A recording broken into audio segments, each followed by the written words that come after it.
Good morning. तर नमस्कार मंडळी. घरात काम चालू म्हणून सकाळीच घराच्या बाहेर पडली नाश्ता वगैरे करून, कारण की आदल्या दिवशी खूपच त्रास झाला. तशी पण आज साईच्या पप्पांना सुट्टी होती, मग तेच थांबले होते आज घरी. मिळली तुम्ही थांबा, मी आज नाही थांबू शकत, लयच त्रास झाला त्याच्यामुळे, डोकं वगैरे जाम झालेलं आवाजामुळे.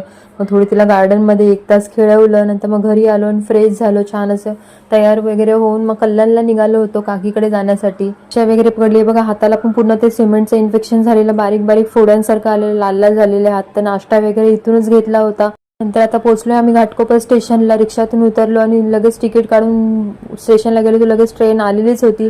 मग लगेच ट्रेन पकडली. मॅडम माझी झोपून उठली. तिच्यावर बोलता बोलता टाइमपास करत करत कधी कल्याण स्टेशन आलं माहिती पण नाही पडलं. तर बघा किती गर्दी. उतरल्यावर एवढा कंटाळा येतो ना, कल्याणचा ब्रिजच दिसतो सगळा डोळ्यासमोर. बघा केवढा मोठा ब्रिज आहे, पण माझं बाळ पूर्ण ब्रिज चालला. थोडं 5 मिनिटात तिला घ्यायला लागलं असेल, तर पूर्ण चालली. मग जेव्हा रिक्षा दिसायला लागला तेवढा जीवात जीव आला. पोचता पोचताच आम्हाला 2:30-3 वाजले होते. खूप ऊन लागत होतं. मग आता पोचलो काकीच्या घराजवळ. तर बघा आधी थोडी रडली, नंतर मामा आणि मावशी सोबत मस्त एन्जॉय करते. चला भेटू पुढच्या ब्लॉग मध्ये, तोपर्यंत बाय.